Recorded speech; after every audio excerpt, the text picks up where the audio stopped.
लेकिन अब मैंने एक फैसला लिया है कि मैं क्रिश्चियनिटी को छोड़कर या ईसाई धर्म को छोड़कर हिंदू धर्म में वापसी करना चाहता हूँ। हिंदू धर्म में मैं वापसी कर रहा हूँ।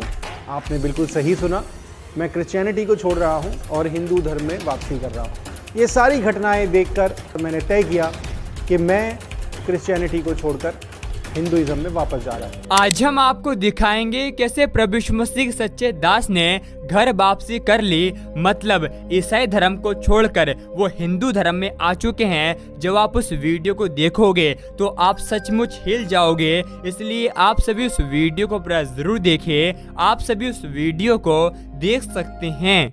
मैंने इतने सालों तक क्रिश्चियनिटी में रहा, मैंने क्रिश्चियनिटी का प्रचार किया बहुत जोशो खरोश के साथ। आप मेरा नाम इंटरनेट पे सर्च मारोगे अपोस्टल विनोद कुमार, आपको दुनिया भर के वीडियोस मिलेंगे, आपको इतना काम किया हुआ दिखेगा क्रिश्चियनिटी के लिए, क्रिश्चियनिटी में रहते हुए। लेकिन अब मैंने एक फैसला लिया है कि मैं क्रिश्चियनिटी को छोड़कर या ईसाई धर्म को छोड़कर हिंदू धर्म में वापसी करना चाहता हूँ। हिंदू धर्म में मैं वापसी कर रहा हूँ। आपने बिल्कुल सही सुना, मैं क्रिश्चियनिटी को छोड़ रहा हूँ और हिंदू धर्म में वापसी कर रहा हूँ। ना सिर्फ मैं बल्कि मेरा पूरा परिवार, मेरा सारा घराना और हर वो व्यक्ति जिसको मैंने प्रेरणा दी, जिसको मैंने प्रेरित किया, जिसको मैंने सिखाया कि वो प्रभु यीशु मसीह पर विश्वास करे, क्रिश्चियनिटी में चले, क्रिश्चियनिटी में बढ़े, वो सब, उन सब को मैं वापस लेके आ रहा हूँ क्रिश्चियनिटी से हटकर वापस से हिंदुइज्म में। और ये फैसला मैंने बहुत सोच समझ कर लिया है। उन सब घटनाओं को देखकर, जो घटनाएं आज घट रही हैं, क्रिश्चियंस के ऊपर जितने अत्याचार हो रहे हैं, जितने चर्चेस तोड़े जा रहे हैं, पास्टर्स को मारा जा रहा है, उन पर झूठे इल्ज़ाम लगाए जा रहे हैं, उन्हें ज़बरदस्ती झूठे इल्ज़ाम लगाकर जेल में डाला जा रहा है, उनको सताया जा रहा है, उनको मारा जा रहा है हिंदुओं के द्वारा, और भी जितनी भी घटनाएं घट रही हैं, ये सारी घटनाएं देखकर मैंने तय किया कि मैं क्रिश्चियनिटी को छोड़कर हिंदुइज्म, क्रिश्चियनिटी को छोड़कर हिंदू धर्म में वापस जाने के लिए मेरी एक छोटी सी शर्त है। हर उस व्यक्ति से जो हिंदू धर्म के प्रति उत्साहित है, जो हिंदू धर्म के लिए लड़ता है, हिंदुत्व के लिए लड़ता है, हर वो दल जो इस देश में क्रिश्चियंस को सताते हैं, चर्चेस को तोड़ते हैं, लोगों को आराधना करने से रोकते हैं, यहां तक कि प्रधानमंत्री, गृह मंत्री, राज्य मंत्री, मुख्यमंत्री, जितने भी मंत्री संतरी हैं, उन सब से ये मैं डिमांड कर रहा हूं कि मैं हिंदू धर्म में वापस जाना चाहता हूं, और मेरे जैसे बहुत सारे लोग जाना चाहते हैं। बट एक छोटी सी शर्त है, और वो शर्त ये है कि आपको आज से 5000 साल पहले घटी एक घटना, जिसे महाभारत के नाम से जाना जाता है, आपको इस घटना को इतिहास प्रूव करना है। ये प्रूव करना है कि ये घटना वास्तव में इस देश की जमीन के ऊपर घटी है। बस इतनी सी बात आपको हिस्टोरिकली प्रूव करनी है, ऐतिहासिक तौर पर, भूवैज्ञानिक तौर पर, आर्कियोलॉजिकल एविडेंस के द्वारा, साइंटिफिक एविडेंसेस के द्वारा आपको ये बात प्रूव करनी है कि ये घटना वास्तव में घटी थी। मैं बहुत कोई ज्यादा बड़ी बात नहीं मान रहा। सबसे नजदीकी घटना जो हिंदुत्व में घटी है, हिंदू धर्म में घटी, सबसे नजदीकी घटना यही है। सबसे नजदीकी एक बहुत बड़ा इवेंट, एक बहुत बड़ी घटना जिसे नजरअंदाज नहीं किया जा सकता, वो महाभारत ही है। तो ये जो घटना है, इस घटना को जो घटी है, इसको आपको हिस्टोरिकली प्रूव करना है। लेकिन इसका मतलब ये नहीं है कि आप मुझे कोई वीडियो बना के भेज दो, कोई बहुत सारे लोग मुझे वीडियोस भेजते हैं कि देखो महाभारत, ऐसे तो 50 लोग 50 वीडियो बना सकते हैं। कोई ब्लॉग भेज दो, कोई आर्टिकल भेज दो, ये नहीं चलेगा। आपको हिस्टोरिकली प्रूव करना पड़ेगा, और ऐसे प्रूफ देने पड़ेंगे जो ना सिर्फ मेरे, जो ना सिर्फ इस देशवासियों के, बल्कि दुनिया के सामने ये बात प्रूव हो जाए कि महाभारत जो है, महायुद्ध महाभारत, वो कोई काल्पनिक घटना नहीं है, बल्कि एक वास्तविक ऐतिहासिक घटना है। अगर आप ये बात प्रूव कर देंगे, ये मैं आम लोगों से नहीं कह रहा हूं, कोई ये ना सोचे कि हमें क्या पड़ी है प्रूव करने की, हमें क्या पड़ी प्रूव करने की। तो मैं आम लोगों से ये बात नहीं कह रहा हूं, क्योंकि आम लोगों के तो बस की बात है भी नहीं। ये मैं बात कर रहा हूं हमारे देश के उच्च अधिकारियों से, जो जिम्मेदार हैं इस बात को प्रूव करने के, उनसे मैं बात कर रहा हूं। और ये सीधा सीधा चैलेंज दे रहा हूं मैं जितने भी क्रिश्चियंस हैं ना, अगर आपको कोई हिंदू सताता है, कोई हिंदू अगर आपको हिंदूवादी अगर आपके पास आते हैं और आपको बोलते हैं, आप पे आरोप लगाते हैं, कोई भी, चाहे वो एक साधारण छोटा विश्वासी ही क्यों ना हो, अगर आपको कोई सताता है, कोई आपके ऊपर सवाल उठाता है, तो आप ये वीडियो उनको फॉरवर्ड कर देना कि देखो ये वाला चैलेंज हमारा पूरा कर दो, हम अभी घर वापसी कर लेंगे। मैं ये बात बोल रहा हूँ, ये वीडियो उनको फॉरवर्ड कर देना, आप ये चैलेंज पूरा कर दो, हम क्रिश्चियनिटी को, क्रिश्चियन को, जीसस क्राइस्ट को छोड़ देंगे और हिंदू धर्म में आ जाएंगे, दोबारा कभी इसमें आएंगे भी नहीं, नाम भी नहीं लेंगे। तो आपको महाभारत की एग्जिस्टेंस को हिस्टोरिकली, साइंटिफिकली प्रूव करना है। और आपको थोड़ी सी मदद के लिए मैं बता देता हूं, कोई बहुत बड़ा काम नहीं है। प्राचीन इजिप्ट को आप जानते हो, वो भी लगभग महाभारत के ही समय के आसपास ही था एग्जिस्टेंस में। उनकी एग्जिस्टेंस के ऊपर कोई सवाल नहीं उठा सकता, क्योंकि उन्होंने इतने बड़े बड़े पहाड़ खड़े किए हुए हैं, पिरामिड खड़े किए हुए हैं, इतनी बड़ी बड़ी मूर्तियां बनाई हुई हैं, कोई उनके ऊपर, उनके एग्जिस्टेंस के ऊपर सवाल नहीं उठा सकता। उनकी बाकायदा कॉलोनीज, उनके घर बाकायदा बने हुए पड़े हुए मिले हैं, और इतने स्ट्रॉन्ग एविडेंसेस हैं कि कोई चाहकर भी सवाल नहीं उठा सकता। बल्कि उनके द्वारा बनाई गई इमारतें आज दुनिया के लिए अजूबा बनी हुई हैं। तो महाभारत भी उसके समकालीन ही है, कोई बहुत ज़्यादा फर्क नहीं है। तो प्रूव करने में बहुत ज़्यादा मेहनत लगनी नहीं चाहिए। जितना महान बढ़ा चढ़ा कर उसको बताया जाता है, अगर वो वास्तव में घटा है, वास्तव में उतने महान है, तो बहुत ज़्यादा मेहनत नहीं करनी पड़ेगी।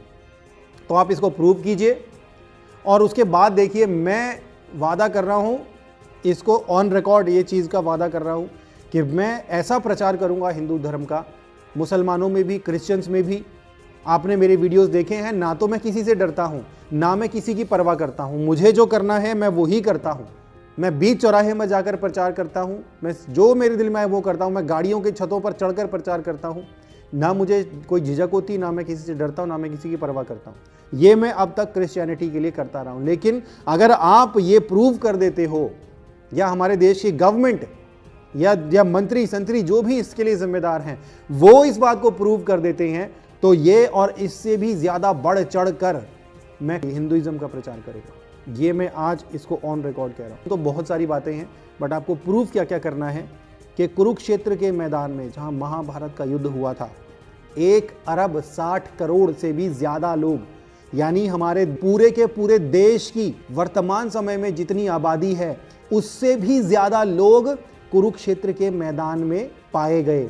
उससे भी ज़्यादा लोग वहाँ पर पाए गए। और सिर्फ सैनिक, ये बात याद रखना, सिर्फ सैनिक, इतने तो सिर्फ सैनिक थे। उनके परिवार, उनके बाल बच्चे, उनकी फैमिलीज, वो अलग काउंट कर लो। 1 अरब 60 करोड़ सैनिक उस जगह पर मरे। उनकी फैमिलीज कहाँ हैं, क्या है क्या नहीं, वो एक अलग मुद्दा है। 60 लाख से भी ज़्यादा हाथी, 60 लाख से भी ज़्यादा हाथी कुरुक्षेत्र के मैदान में मौजूद थे, और इसके 2 गुने घोड़े वहाँ पर मौजूद थे, और इसके 3-4 गुने रथ वहाँ पर मौजूद थे। आपको प्रूव करना पड़ेगा ये बात, आपको एविडेंसेस के द्वारा प्रूव करना पड़ेगा। आपको प्रूव करना पड़ेगा कि इंसान का बच्चा एक हिरनी के द्वारा भी पैदा हो सकता है, यानी हिरनी इंसान के बच्चे को जन्म दे सकती है। आपको ये प्रूव करना पड़ेगा।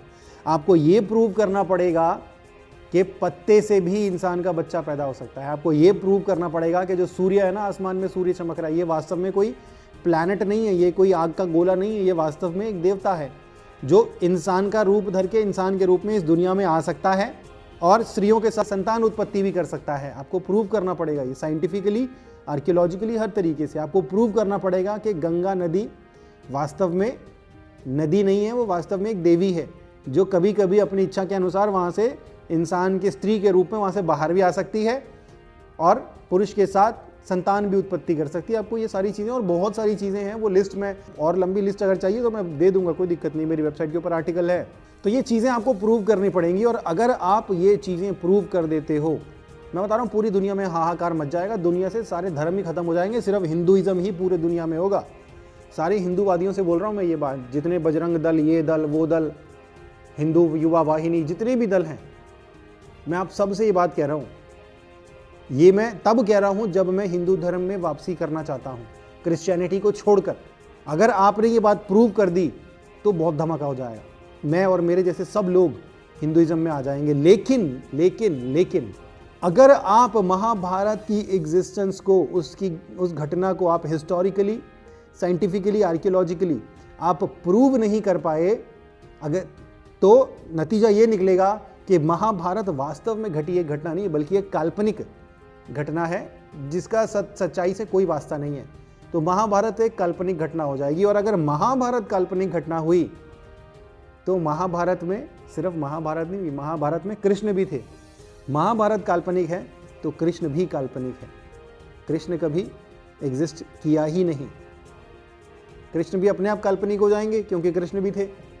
अगर महाभारत साबित होती है तो कृष्ण की एग्जिस्टेंस भी साबित हो जाएगी, लेकिन अगर महाभारत काल्पनिक साबित होती है तो कृष्ण की एग्जिस्टेंस भी काल्पनिक हो जाएगी।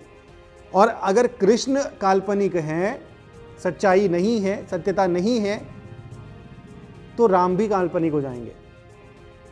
कृष्ण भी काल्पनिक, राम भी काल्पनिक।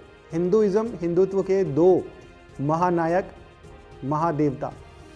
और अगर ये दो महानायक, दो महादेवता अगर काल्पनिक साबित हो गए तो पूरा का पूरा हिंदू धर्म, पूरा का पूरा माइथोलॉजिकल सिस्टम ताश के पत्तों की तरह धर कर नीचे गिर जाएगा और साबित हो जाएगा कि ये सिर्फ कपोल कल्पनाएं हैं जिनका सत्यता से कोई वास्ता नहीं है। और तब उस सूरत में आप मुझे तो क्या, किसी को भी एक काल्पनिक धर्म को, एक काल्पनिक माइथोलॉजिकल सिस्टम को मानने के लिए आप बाध्य नहीं कर सकते, ज़बरदस्ती नहीं कर सकते।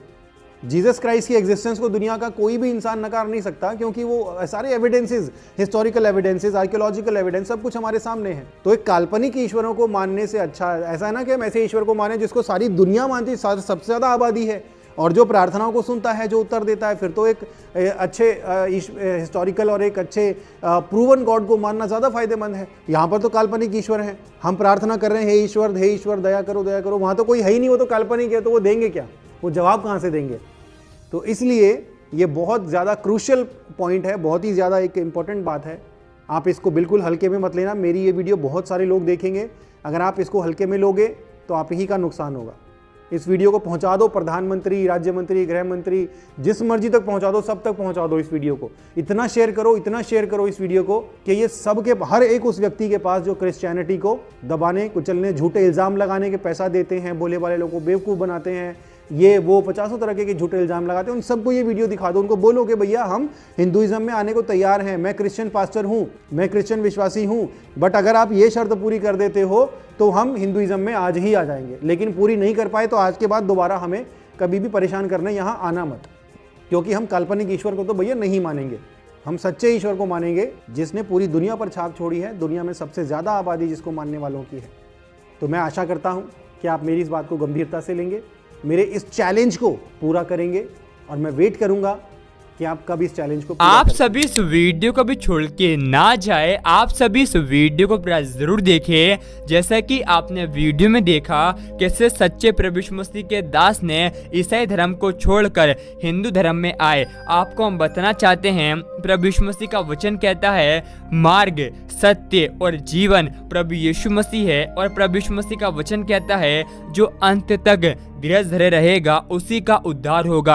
आज बहुत सारे लोग हैं जो कि ईसाई विरोधियों की बातों को सुनकर हमारे प्रभु यीशु मसीह को छोड़ देते हैं, लेकिन प्रभु यीशु मसीह का वचन कहता है हमारा प्रभु यीशु मसीह एकलौता परमेश्वर है जो कि इस संसार में किसी का धर्म, जात को नहीं, लेकिन जीवन को बदलने के लिए आया है। भले ही मुझे लाखों रुपए एक व्यक्ति दे दे, भले ये महाभारत और हिंदू धर्म साबित हो जाए ये सच है, तब भी मैं प्रभु यीशु मसीह को नहीं छोड़ सकता, क्योंकि प्रभु यीशु मसीह ने मेरे जीवन को बदला है। अगर आप सभी के प्रभु यीशु मसीह ने जीवन को बदल दिया है तो आप सभी कमेंट में आमीन लिखें, क्योंकि प्रभु यीशु मसीह का वचन कहता है यूहन्ना 3:16 में, क्योंकि चोर और किसी काम के लिए नहीं लेकिन चोरी करने, घात करने और नष्ट करने के लिए आता है, परंतु हमारा प्रभु यीशु मसीह इस संसार में इसलिए आया है कि हम जीवन को पाए और बहुतायत के जीवन को प्राप्त करें। प्रभु यीशु मसीह ने आपके लिए अपनी कीमती